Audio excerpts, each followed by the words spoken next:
Break के बाद एक बार फिर आप सभी का स्वागत है। और प्रधानमंत्री नरेंद्र मोदी की जो वैश्विक कूटनीति है, जो 5 देशों का दौरा है, इस पर हम विशेष बातचीत भी करेंगे और यही आज हमारे विशेष चर्चा का विषय है। पीएम मोदी की वैश्विक कूटनीति। पीएम मोदी की वैश्विक कूटनीति, भारत के हितों की गारंटी, ये आज की विशेष चर्चा का विषय है।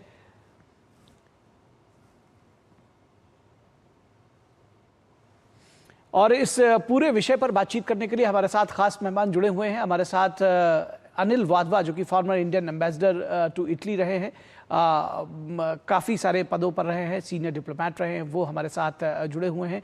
और सुशील कुमार सिंघल, जो पूर्व वरिष्ठ राजनयिक रहे हैं, वो भी हमारे साथ रहे हैं कई देशों में राजदूत के तौर पर।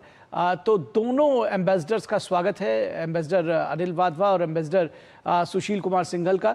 एम्बेसडर वाधवा, अगर आपके साथ हम इस चर्चा की शुरुआत करना चाहें तो कैसे आकलन करेंगे आप इन 5 देशों की यात्रा का, या बल्कि आपको अगर मैं क्यों देने की कोशिश करूं तो क्या इन यात्राओं को भारत की एक नई रणनीतिक कूटनीति के तौर पर देखेंगे आप, जहां पर ऊर्जा और उसके साथ ही साथ तकनीक और सुरक्षा जो है पूरी यात्रा के केंद्र में रहा है कहीं ना कहीं किसी तरह से? जी बिल्कुल, जैसे कि आपने बताया और आपने अपने रिपोर्ट में भी पहले बताया कि अभी हाल ही में जो 15 से 20 मई के बीच यूरोप और यूएई की 5 देशों की विस्तृत कूटनीतिक यात्रा प्रधानमंत्री ने करी है। इसके तहत उन्होंने यूएई, नेदरलैंड, स्वीडन, नॉर्वे और इटली की एक व्यावहारिक रूप से महत्वपूर्ण यात्रा की है।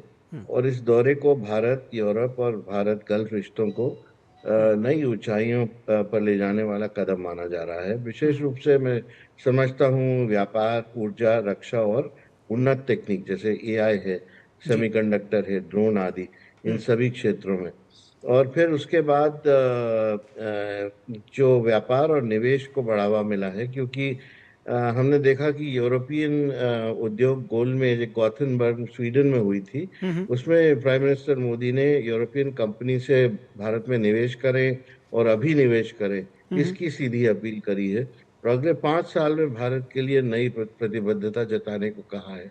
और इसके साथ साथ हमने ये भी देखा है कि इस बार भारत यूरोप औद्योगिक सहयोग के लिए इंडिया डेस्क एक बनाया गया है। वार्षिक सीईओ गोलमेज सम्मेलन और क्षेत्रवार कार्य समूह जैसे संगठित तंत्रों का एक प्रस्ताव भी रखा गया है। और फिर यूएई में अगर हम देखें तो एक रणनीतिक ऊर्जा और रक्षा सहयोग पर बातचीत करी है प्रधानमंत्री में, जिसमें रक्षा सहयोग और फिर साइबर स्पेस और आतंकवाद विरोधी जैसे क्षेत्र भी शामिल थे।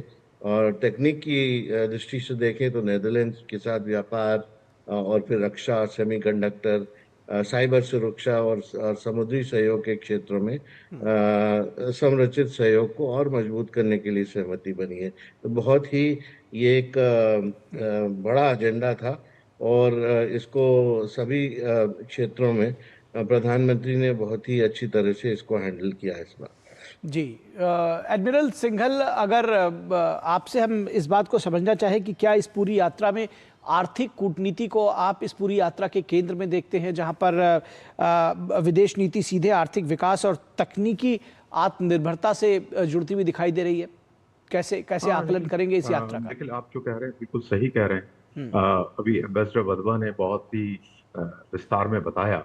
जी, मेरे हिसाब से सबसे बड़ी बात क्या इस बार देखने को मिल रही है, ये जो यात्रा हुई है 5 देशों की, कि पहले हमारी फोकस जो है रहती थी बड़े देशों में, यूरोप के, जैसे यूके हो गया। यूके तो खैर चलो ठीक है, यूके है या जो है अपना फ्रांस है, जर्मनी है। इस बार की जो यात्रा है, हमने मिडिल पावर जो है यूरोप, उनके साथ में संबंध प्रगाढ़ करने की कोशिश की है, क्योंकि उनके पास एक आर्थिक शक्ति भी है, टेक्नोलॉजी भी है, जिसके बारे में आप बात कर रहे हैं। इनोवेशन में बहुत अग्रणी है वो, और पॉलिटिकली स्टेबल भी। तो इस बार की फोकस, बिल्कुल आप सही कह रहे हैं कि पॉलिटिकल मैसेजिंग की बनस्पत आर्थिक, तकनीकी और ऊर्जा, ये 3 क्षेत्र मेरे ख्याल से फोकस में रहे इसमें बराबर। और कनेक्टिविटी, जैसे आईमैक के बारे में आप बात कर रहे हैं, कह रहे थे, इटली जो नीदरलैंड, ये बहुत इंपॉर्टेंट कंट्रीज हैं जब हम कनेक्टिविटी की बात करते हैं, जब आईमैक की हम बात करते हैं कि यूरोप के इटली जो है उसका वहां से प्रवेश होने का प्लान है उनका, तो इटली इसलिए बहुत इंपॉर्टेंट हो गया। नीदरलैंड इसलिए इंपॉर्टेंट है कि वो लॉजिस्टिकली हब है, वहाँ पोर्ट्स हैं, शिपिंग है, इंफ्रास्ट्रक्चर है, तो उसके और टेक्नोलॉजी के बारे में जैसे हम बात कर रहे थे, ये semiconductor, clean energy, AI, advance manufacturing, ये नॉर्डिक कंट्रीज के सबके बारे में बहुत अग्रणी है।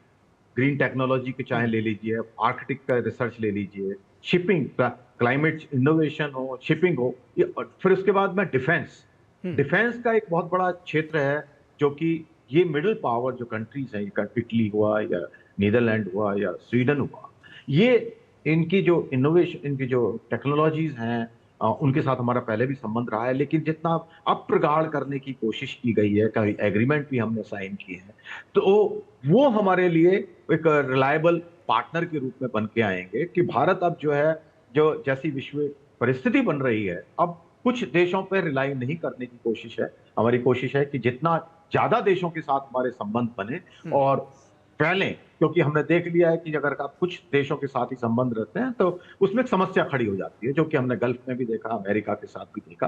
तो अब हमारी कोशिश है, भारत की कोशिश ये है कि जितने ज्यादा देश हों जिसके साथ हमारी पार्टनरशिप हो, तो वो हमारे लिए फायदेमंद रहेगा। और प्रधानमंत्री जी की जो यात्रा है, जो अग्रीमेंट साइन हुए हैं, वो मेरे ख्याल से उसी की दिशा में एक जो है वो कदम है, और जो आई थिंक आगामी समय में जो है बहुत फायदेमंद होंगे, क्योंकि हमने 3 देशों के साथ में स्ट्रेटेजिक पार्टनरशिप लेवल पे हमने लिया है रिलेशनशिप को, तो एक मोमेंटम बना लिया है कि कंटिन्यूअस मॉनिटरिंग होगी, कंटिन्यूअसली जो है उसको फॉलो अप किया जाए। जी जी जी जी, निश्चित तौर पर हाँ, एक मोमेंटम बना लिया है, कंटिन्यूअस इसके फॉलोअप की ज़रूरत है, वो फॉलोअप किया जाएगा और जाहिर तौर पर एक नई दिशा के तौर पर हम आगे बढ़ रहे हैं। फिलहाल यहाँ एक छोटे से ब्रेक के लिए रुकेंगे। आप दोनों खास मेहमान हमारे साथ बने रहेंगे, दर्शकों आप भी हमारे साथ बने रहिए। ब्रेक के बाद हमारी ये चर्चा जारी रहेगी।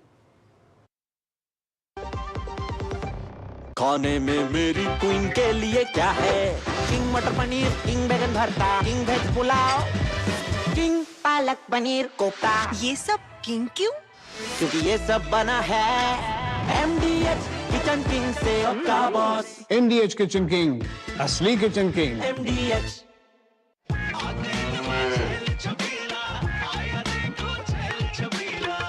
एक कपिला, अरे भाई सब एक ही जैसा होता है।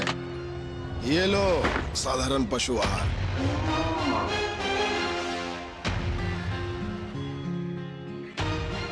इस देश की हर माँ, बच्चे, बूढ़े, जवान, खिलाड़ी, डॉक्टर, इंजीनियर, सबको गाय भैंस की दूध की शक्ति पर भरोसा है। पर जब इन पशुओं को कपिला पशु आहार मिलेगा, तभी तो दूध सिर्फ ज्यादा ही नहीं, शक्ति से भरपूर भी होगा।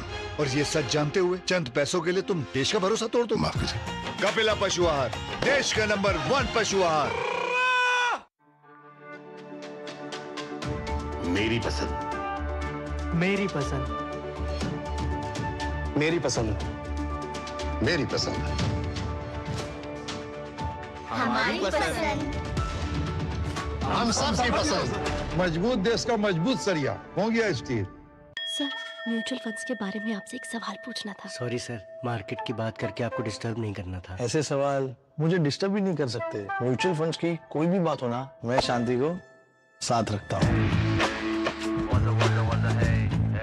म्यूचुअल फंड में आपकी शांति और लॉन्ग टर्म गोल्स पे फोकस दोनों बनी रहनी चाहिए। तो अपने लॉन्ग टर्म गोल से फोकस हटाने का नहीं, और म्यूचुअल फंड से सही। म्यूचुअल फंड निवेश बाजार जोखिमों के अधीन है। योजना से जुड़े सभी दस्तावेजों को ध्यान से पढ़ें।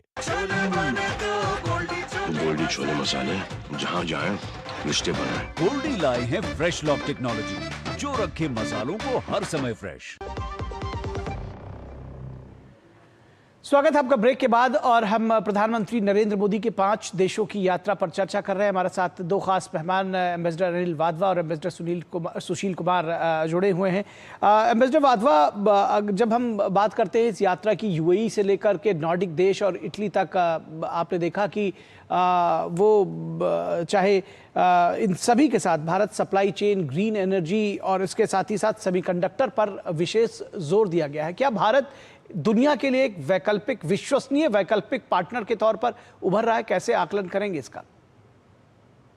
देखिए, ये सब जो एआई के ऊपर जो फोकस था और जो इंफ्रास्ट्रक्चर और टेक्नोलॉजी के ऊपर फोकस था, उसके साथ साथ एफडीआई के ऊपर भी फोकस रहा है। आधुनिक इंफ्रास्ट्रक्चर और टेक्नोलॉजी ट्रांसफर पर मेन फोकस था, जिसको हम कह सकते हैं कि यही विकास के लिए राजनय था, डिप्लोमेसी फॉर डेवलपमेंट जिसको बोलते हैं। और उसके साथ साथ जो सीईओस के ऊपर एक फोकस इस विजिट में हमने देखा है, क्योंकि सिर्फ सरकारी स्तर पर सीमित न रहकर प्राइम मिनिस्टर मोदी ने यूरोपीय उद्योग नेताओं से सीधा संवाद शुरू किया है। और जो वार्षिक सीईओ गोलमेज है और जैसे मैंने पहले बताया कि working groups, India action group, इस तरह की जो संस्थागत व्यवस्थाएं प्रस्तावित उन्होंने करी हैं, तो उससे ये दिखता है कि भारत यूरोप के साथ स्ट्रक्चर्ड औद्योगिकी भागीदारी चाहता है, structured dialogue for the future. और उसको अब थोड़ा आगे ले जाएं तो सुरक्षा और भू राजनीतिकरण दृष्टिकोण भी है, क्योंकि उसमें रक्षा उद्योग है, साइबर सुरक्षा है, सेमीकंडक्टर है, और अभी आपने जैसे बताया समुद्री मार्ग सुरक्षा जैसे मुद्दों पर काफी चर्चा इस बार हुई है। तो इससे पता लगता है कि भारत यूरोप के साथ ऊर्जा सुरक्षा और टेक स्पेस सुरक्षा के लिए एक नया रणनीतिक एजेंडा उसमें भारत उनके साथ जोड़ रहा है। जी, निश्चित तौर पर। तो आपने जिस तरह से इसका आकलन किया और जिस तरह से आपने कहा ना एक शब्दावली में कि डिप्लोमेसी फॉर डेवलपमेंट अगर इसको कहा जाए तो गलत नहीं होगा। आप दोनों खास मेहमानों का बहुत शुक्रिया हमारे साथ जुड़ने के लिए और इस विशेष विषय पर बातचीत करने के लिए। तो न्यूज़ नाइट के